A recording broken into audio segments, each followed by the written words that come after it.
Ако ви болят ставите, то спешно направете тези 3 неща.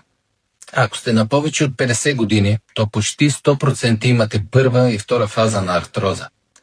За тази цел ето ви 3 ключови момента, които ако приложите, то гарантирано може да преустановите разрушението на ставите и да се върнете активния начин на живот. Първо, премахнете възпалението в ставите.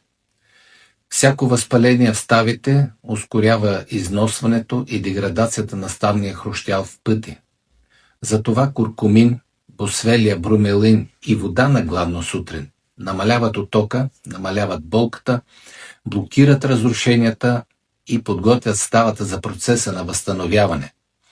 Без да отстраните възпалението, никакви съставки няма да действат. Второ, възстановете хрущяла.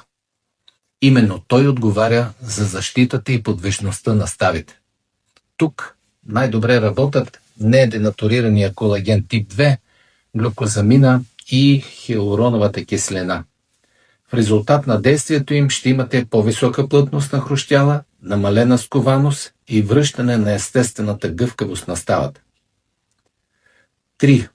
Напишете думата става под това видео и ще ви изпратя пълен протокол за 60 или 90 дневно възстановяване на ставите и една консултация безплатно.